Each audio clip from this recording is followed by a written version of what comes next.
چاہے جسم کہیں بھی چلا جائے، اس عالم قبر کے اندر اللہ تبارک و تعالی اپنے مومن بندے کے لیے بھی سوالات مقرر کر دیتا ہے فرشتوں کے ذریعے، اور جو ایمان نہیں لائے ان سے بھی سوال ہو جاتے ہیں۔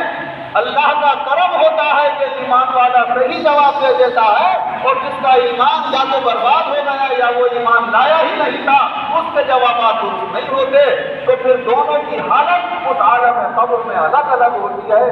فرشتے کہتے ہیں کہ جس نے صحیح جواب دے دیا یہ قبر اب اس کی جنت کا باغیچہ بن جاتی ہے، اور یہاں جنت سے اس کے لیے بچھونا بچھایا جاتا ہے، اور اس سے کہا جاتا ہے نم کا نومۃ العروس، جیسے ایک بہترین بستر پر دلہن کو لٹایا جاتا ہے تیار کر کے، اور وہ اس خوشی میں لیٹی ہوتی ہے کہ اسے اپنے محبوب سے ملاقات کا موقع ملے گا۔ اب تو بھی یہاں پر آرام سے اپنی قبر میں لیٹ جا، اور اس امید کے ساتھ لیٹ جا کہ اب تیرے محبوب اللہ رب العزت سے تیری ملاقات،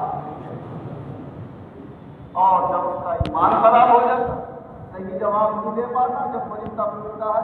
من ربوں کا تیرا رب کون ہے، تو کہتا ماں دینوں کا تیرا دین کیا ہے، کہتا نبیوں کا، اور ایک روایت میں یہ ہے کہ حضور صلی اللہ علیہ وسلم کی ذات گرامی شبیہ مبارک اس کے سامنے پیش کی جاتی ہے، اور پوچھا جاتا ہے ان کے متعلق تیرا کیا خیال ہے، تو کہتا ہے کچھ لوگ کہتے تھے تو میں بھی کہہ دیا کرتا تھا، کیا کہتا ہے اس کے بارے میں، تو فرشتے کہتے ہیں کہ جھوٹ بولتا، اب تیرا حشر یہ ہوگا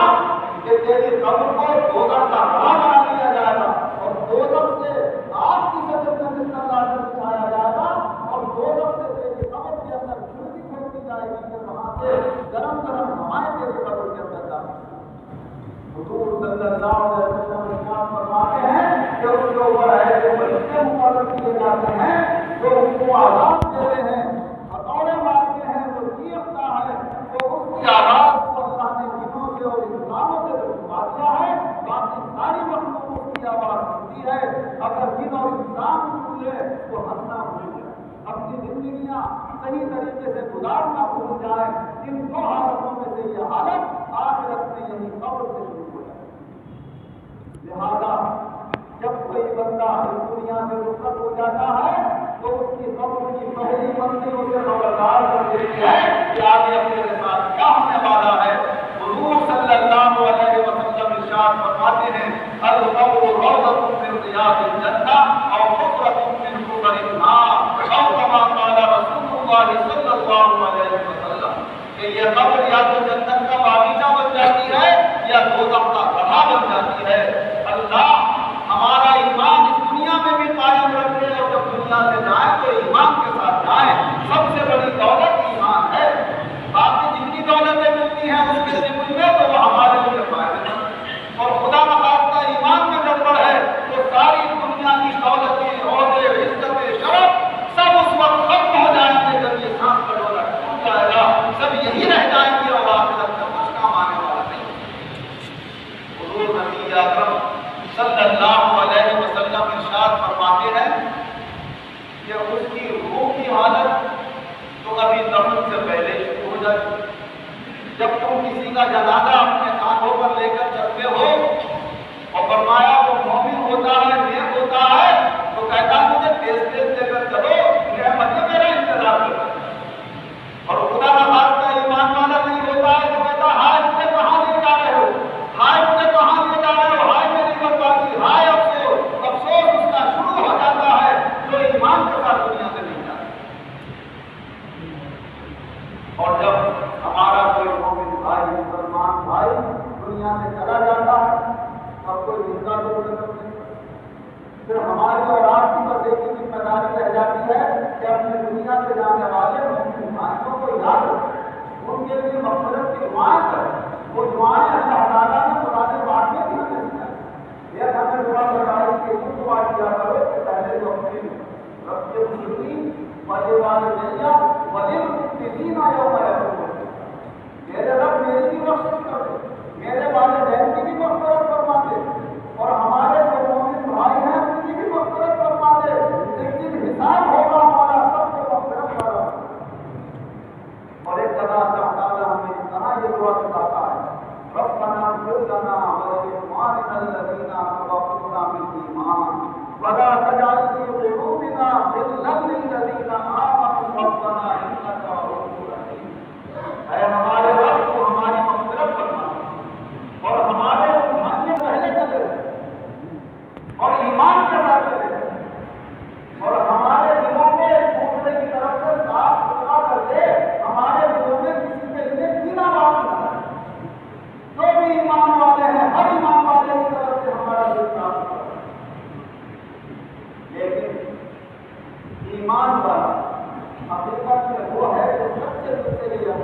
اللہ کے سوا کوئی عبادت کے قابل نہیں اور محمد صلی اللہ علیہ وسلم اللہ کے رسول ہیں۔ یہ ایمان تو ہمیں قرآن اور حدیث نے سکھایا، علماء ہم نے سکھایا۔ اب ایک ایمان اس زمانے میں نیا چلا ہے، وہ ایمان یہ ہے کہ جو ہماری پارٹی میں آ گیا وہ تو مومن ہے، جو ہماری پارٹی میں نہیں ہے تو یا تو مسلم ہے یا کافر ہے، یا نماز اس کے پیچھے نہ پڑھی جائے اس قابل نہیں ہے، اس کی عبادت کر لی جائے تو کوئی گناہ نہیں ہے، اس کی طرف سے اپنے دل میں کینہ اور بغض رکھ لیا جائے تو اس میں کوئی خرابی نہیں ہے۔ یہ ایمان جو ہے یہ ہمارا اپنا بنایا۔ آخرت میں ہمارے اس ایمان کے بارے میں پوچھا جائے گا کہ اللہ کو اللہ کی وحدانیت کے قائل تھے یا نہیں تھے، محمد صلی اللہ علیہ وسلم کی رسالت کو مانتے تھے یا نہیں مانتے تھے، اللہ کے مقرب اور محبوب بندوں کا ادب و احترام کرتے تھے یا نہیں کرتے تھے۔ اس کے علاوہ یہ نہیں پوچھا جائے گا کہ تم کون سی پارٹی والے مومن ہیں، یہ پارٹیوں والے جو مومن ہیں یہ ہمارے اپنے بنائے ہوئے ہیں۔ اس گمراہی سے اگر ہم نہیں نکلیں گے تو نہ جانے کتنے حق پرست مسلمانوں کی ہماری زبانوں سے خطب ہو جائے، نہ جانے کتنے ایمان والوں سے ہمارے دلوں کے اندر کینہ پیدا ہو جائے، ہمیں پتہ بھی نہیں ہوگا، ہم اسے غلط سمجھ رہے ہوں گے اپنے بہکانے والوں کی وجہ سے، حقیقت میں وہ شخص صحیح ہوگا اور ہم بلا وجہ اس سے اپنے دل میں نفرت لیے بیٹھے ہوں گے، جبکہ قرآن ہم سے کہہ رہا ہے دعائیں مانگو کہ اللہ ہمارے دلوں میں کسی مومن کی طرف سے کینہ اور بغض مت رکھے۔ تو ہمیں یہ بھی احساس اپنے اندر پیدا کرتے رہنا ہے کہ کہیں کوئی ہمارا ہمدرد بن کر ہمیں دین کے راستے سے ہٹانے والا تو نہیں، جو صحیح سیدھا سچا راستہ چلنے والے ہوں گے اور سیدھے سچے راستے کو لوگوں کو بتانے والے اور چلانے والے ہوں گے، وہ تمہیں قرآن و حدیث کی روشنی میں یہ بتائیں گے صحیح کیا ہے غلط ہے، کون سا عمل صحیح ہے کون سا عمل غلط ہے، اور یہ نہیں بتائیں گے کون سا شخص صحیح ہے کون سا شخص غلط ہے۔ جو یہ کہتے ہیں اپنی تقریروں میں یہ شخص صحیح ہے یہ شخص غلط ہے، سمجھ لو یہ دین سے ہٹے ہوئے اور کچھ ہٹانے کی کوشش کر رہے ہیں، اور یہ جو یہ بتانے والے ہوں کہ یہ عمل صحیح ہے یہ عمل غلط ہے، چاہے میں کروں یا آپ کریں، چاہے میری پارٹی کا کرے چاہے دوسری پارٹی کا کرے گا، قرآن و حدیث کی روشنی میں جو صحیح اعمال ہے انہیں صحیح کہا جائے گا، غلط ہے انہیں غلط کہا جائے گا، کسی کی شخصیت اور کسی کی پارٹی کو غلط نہیں ہوگی۔ یہ بات میں نے یہاں پر زندہ نظر کر دی۔ حقیقت میں تو حضرت اللہ مفتی محبوب علی صاحب رحمۃ اللہ علیہ کے انتقال میں ہمیں اس طرف متوجہ کیا ہے کہ دنیا سے ایسی بڑی بڑی ہستیاں بھی رخصت ہو رہی ہیں اور یہ ہمیں سبق دے کر جا رہے ہیں کہ دیکھو ہم تو تم سے پہلے جا رہے ہیں مگر دنیا میں نہ کوئی کبھی رہا ہے اور نہ رہے گا، ہمارے پیچھے پیچھے تم بھی آنے والے ہو اور اصل تیاری کرنا ہے تو وہاں کی تیاری کرو اور ان کی زندگیوں سے ہم یہ سبق حاصل کریں۔ حضرت اللہ مفتی محبوب علی صاحب کو کوئی کچھ نہیں کہا کرتا، کسی نے جا کر کہا صاحب ایسے کہتا ہے تمہارے کہنے والے کو کہتے ہیں، اور خود کی حالت میں جب گھر میں گیا میں تو میں نے قرآن ہاتھ میں قرآن پڑھتے ہوئے دیکھا، اتنا بڑا عالم کہ صرف اس کی دین کی خدمات اتنی ہے کہ اللہ کو کوئی فرمانے میں کسی عبادت کی ضرورت نہیں تھی، مگر کبھی نہ کبھی گھر میں بات نہیں کرتے تھے، خالی وقت بڑا دیر نہیں کرتا تھا قرآن پاک کی تلاوت کیا کرتے تھے۔ میں نے اندازہ لگایا کم سے کم 10 پاروں سے کم قرآن نہیں ہوگا، نماز پڑھی ہے قرآن پڑھنے نماز پڑھی ہے قرآن پڑھنے ایک صاحب بتا رہے تھے میں نیا تکبیر پڑھے تھے چھوڑ کے کسی ڈاکٹروں کے آرام کا مشورہ دیا مگر پھر بھی تکیہ لگا کے آنے بیٹھے تو قرآن پڑھ رہے ہیں۔ ڈاکٹروں کے آرام کا مشورہ دیا کہ بھائی اب آرام کہاں جا کے کریں گے، کیا پتا پھر موقع ملے یا نہ۔ اور ایک حقیقت میں بھی یہ بتا دوں کہ ابھی تک مدرسے میں پڑھانے کے لیے بھی آ رہے اور ہر جمعرات کو مغرب بعد جو ختم فالحان ہوتا ہے اولیاء اللہ کے مدار پر مدرسے کا اولیاء اللہ کے مدار میں تو وہاں پر ہر جمعرات کو آپ شرکت کر رہے آخری تک شرکت کر رہا ہوں اور 3 جمعراتوں سے مجھ سے یہ کہہ رہے ہیں میری طرف مقدر دے کر اب تم آسمان کی ہونے کی طرح پہلے کیا بات ہے ہمارے ساتھ ہمارے لیے یہ ہوا تو کہتے ہم سے بلا گئے ہم سے یہ تکلیفیں برداشت ہوتی ہے کیوں پڑھتے ہیں چھوٹے لگتا ہے یہ تکلیف اگر غلط اللہ کی زندگی سے سلامتی کے ساتھ جب وقت آج اللہ ہمیں ایمان کے ساتھ بلایا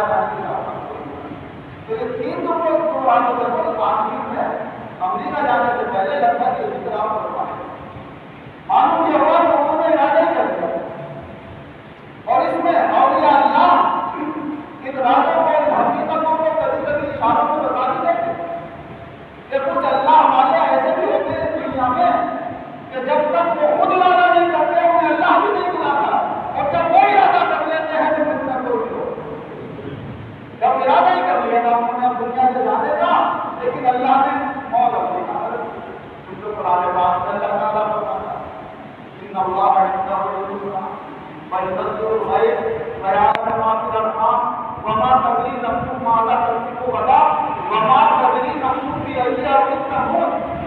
کسی جاندار کو یہ نہیں پتا کہ اس کی موت کہاں جاتا ہے. تو معلوم ہوا اللہ نے روح نکالنے کے لیے بھی ایک مقام لکھ دیا ہے کہ اس کی روح اس مقام پر نکالی جائے گی، تو اسے کسی نہ کسی بہانے سے اس مقام پر پہنچنا. تو یہ بہانہ بنانا وہاں جانے کا، اصل میں اللہ تعالیٰ نے ان کی روح نکلنے کا مقام وہاں پر. اللہ تبارک و تعالیٰ نے اپنے مقرب اور محبوب بندوں کی مبارک زندگیوں میں ہمارے لیے بہت سے سبق چھوڑے ہیں. انہوں نے نہ کبھی کسی کی غیبتیں کی ہیں اور نہ غیبتوں سے کبھی پریشان ہوئے ہیں. لوگ کرے گا وہ کرے گا، انہوں نے یہ کہا. اور ہمارے لیے بھی یہ نمونے چھوڑے ہیں کہ کوئی کچھ کہتا ہے تو سب طرح کے لوگ دنیا میں ہوتے ہیں. اگر کچھ اچھے کہنے والے ہوتے ہیں تو کچھ برا کہنے والے بھی ہوتے ہیں. اور ہمارے انتظام تشریف فرمائے جانتے ہیں کہ جب ہماری حکومتیں قائم ہوتی ہیں تو اپوزیشن کے ساتھ اپوزیشن کی ضروری ہوتی ہے تاکہ وہ خبردار کرتے رہیں کہ بھائی یہاں پر یہ صحیح ہو رہا ہے، یہاں پر یہ غلط ہو رہا ہے. اگر سب واہوائی کرنے والے ہوتے ہیں تو آدمی کے رہنے کے گردانے کا طریقہ ہوتا ہے کہ سب مجھے اچھا ہی کہہ رہا ہے، سب کو میں کر لو اچھا ہی کر رہا ہوں. انسان ہے، بشر ہے، غلطی ہو سکتی ہے، کبھی خود اپنی غلطی نظر نہیں آتی تو دوسرا خبردار کرتے ہیں. اسی لیے حضور صلی اللہ علیہ وسلم نے ارشاد فرمایا المسلم مرآۃ المسلم، مسلمان کا آئینہ. آئینے کا کیا مطلب ہے؟ آپ جب آئینے کے سامنے کھڑے ہوتے ہیں تو آپ کو دکھ جاتا ہے کہ میرے چہرے پر کہاں پر لوگ غبار ہے، سرما لگایا ہے تو کہیں باہر کو بھی نکل گیا، کہیں اور بات تو نہیں ہے. تو حقیقت میں تمہارا مسلمان بھائی وہی ہے جو تمہاری غلطیوں کو تمہیں خبردار کرے کہ بھائی یہاں پر تم نے ایسا کر دیا، ایسا نہیں کرنا چاہیے. مگر نیت بدنام کرنے نہ ہو، ویڈیو ڈال کے وائرل کرنے کی نیت نہ ہو. اس کے بعد پہنچ کر اور اس سے آمنے سامنے تنہائی میں گفتگو کر کے اسے خبردار کیا جائے کہ یہ بات آپ کو نہیں کہنا چاہیے، یہ کام نہیں کرنا چاہیے تھا. تب تو اس کا مقصد نصیحت و اصلاح اور خیر خواہی ہے اور مسلمان کا صحیح حق اور فریضہ ادا کر رہا ہے اور اس کی ذمہ داری کو محسوس کر رہا ہے. اور اگر وہ ریڈیو میں ڈال کر پوری دنیا کو سنا رہا ہے کہ ان سے ایسا ہو گیا، ان سے ویسا ہو گیا، تو وہ تو پھر بدنام کرنے کی کوشش کر رہا ہے. وہ خیر خواہ اور مقصد نہیں ہے. لیکن اگر واقعی اس کی غلطی ہے، جس نے وہ بات کہی ہے یا غلط بات کی ہے، اس کی کوئی اصلاح ہو جائے گی. مگر اصلاح کرنے والے کو کوئی ثواب نہیں ملے گا، الٹا آتا تو اس کا تو فائدہ ہو گیا جس کو آپ نے بدنام کرنے کی کوشش کی. مگر جس نے بدنام کرنے کی کوشش کی اس کا وہاں پر بھی نقصان تھا. حضور نبی اکرم صلی اللہ علیہ وسلم ارشاد فرماتے ہیں کہ جب تمہارے کسی مومن بھائی کا انتقال ہوتا ہے اور اس کے جنازے میں شرکت کے لیے جاؤ تو دو کام اگر تم دونوں کر سکتے ہو تو یہ زیادہ ثواب کا باعث ہوتے ہیں. ایک تو یہ کہ اس کی نماز جنازہ ہے، اور اگر موقع ہو اس کے دفن میں شریک ہونے کا تو دفن میں بھی شریک. فرمایا جو دونوں کام کر کے واپس لوٹتا ہے اسے اللہ دو قرات ثواب دیتا ہے، اور جو ایک کام کر کے نماز جنازہ پڑھ کے واپس آ جاتا ہے تو اسے اللہ تعالیٰ ایک قرات ثواب دیتا ہے. لیکن حضور صلی اللہ علیہ وسلم نے یہ بھی ارشاد فرمایا انما الاعمال بالنیات، تمہارے اعمال کا دار و مدار تمہاری نیتوں پر ہے. اگر تمہاری نیت میں یہ ہے کہ ہم جملہ مفتی محبوب علی صاحب رحمۃ اللہ علیہ کی نماز جنازہ بھی پڑھو اور ان کے دفن میں بھی شریک ہوں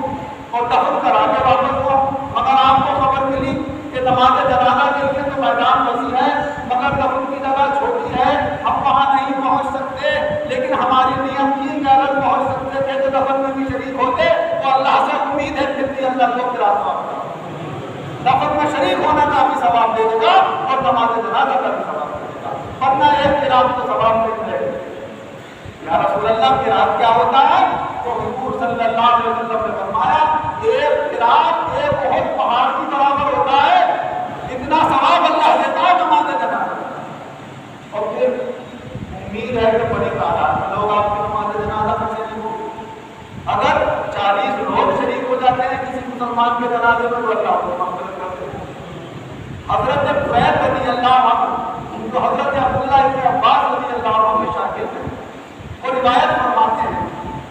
کہ مقام الحدیبیہ یا عثمان حضرت عبداللہ ابن عباس رضی اللہ عنہ کے صاحبزادے کا انتقال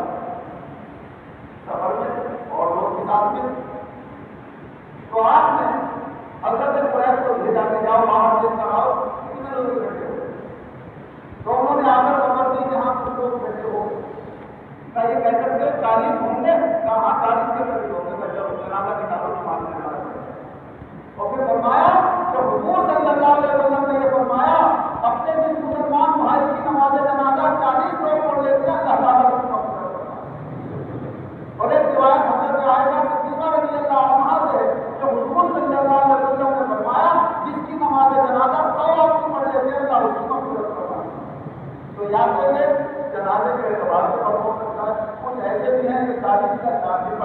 اللہ اس کی مغفرت کرے. کچھ ایسے بھی ہیں کہ ہاں 40 سے نہ ہو تو 100 کو اللہ تعالیٰ ان کی زبان میں قبول فرمائے. کچھ نماز پڑھنے والوں کے رتبے اور مقام کا بھی اعتبار ہوتا ہے کہ اگر اونچے رتبے کے ہیں تو چند بھی پڑھ لے تو اللہ مغفرت کر دیتا ہے, اور اگر کم رتبے کے ہیں تو زیادہ پڑھ لے تو اللہ مغفرت کر دیتا ہے. اور میں نے تو ایک بات یہ بھی کہی ہے کہ کچھ اللہ کے ایسے بندے بھی ہوتے کہ جو ان کی نماز جنازہ پڑھ لیتا ہے, اس کی تو مغفرت اللہ نے کر ہی دی ہے. نماز جنازہ پڑھنے والوں کی اللہ مغفرت کرے, ان کی برکت سے اللہ اسے بخشے. حضور نبی اعظم صلی اللہ علیہ وسلم کون سے مرتبے اونچے رتبے اور عہدے پر فائز ہیں کہ اللہ کی مخلوق میں آپ سے اونچا رتبہ تو کسی کا نہیں, پھر بھی نماز جنازہ کا بڑا اہتمام فرمایا کرتے تھے. ایک بہت ہی معمولی درجے کی عورت مسجد میں جھاڑو لگا کے انتقال ہو گیا, رات کو لوگوں نے دفن کر دیا. صبح کو حضور صلی اللہ علیہ وسلم نے معلوم کیا وہ کہاں گئے, جھاڑو لگا دی. کہا یا رسول اللہ ان کا رات انتقال ہو گیا تھا, ہم نے انہیں دفن کر دیا ہے, ہمیں خبر نہیں ملی. بتایا جاتا ہے معمولیات کی رات کا اندھیرا, ہم کیا آپ کو بتاتے ہیں. اچھا چلو ہم ان کی قبر کو لے گئے. حضور صلی اللہ علیہ وسلم ان کی قبر پر تشریف لے گئے, فرمایا ہمارے پیچھے کھڑے ہو جاؤ, اور آپ نے وہاں جا کر ان کی نماز جنازہ ادا کی. اور پھر ارشاد فرمایا ارے یہ قبریں اندھیروں سے بھری ہوئی ہیں, میں جس کی نماز جنازہ پڑھ دیتا ہوں اللہ تعالیٰ اس کی قبر کو روشن کر دیتا ہے. تو یہ ہے اللہ کے مقرب اور محبوب بندے. نہ جانے کتنے ہزار لوگ اپنی محبوب کا اپنے نماز جنازہ پڑھائے ہوئے,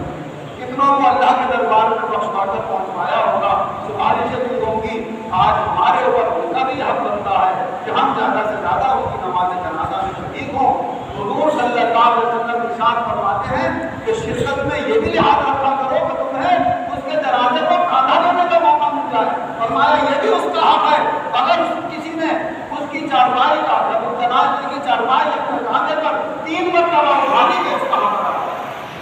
اللہ تبارک و تعالیٰ ہمیں قرآن و حدیث کی روشنی میں اپنی زندگیاں گزارنے کی توفیق عطا فرمائے, اور اپنی بنائی ہوئی جو لوگوں کی باتیں ہیں دین کے اندر رکھنا ظاہر ہے, اللہ کی سمجھنے کی توفیق عطا فرمائے. آمین. بارک اللہ لنا ولکم فی القرآن العظیم ونفعنا وإياكم بالآيات والذكر الحكيم إنه تعالى جواد كريم.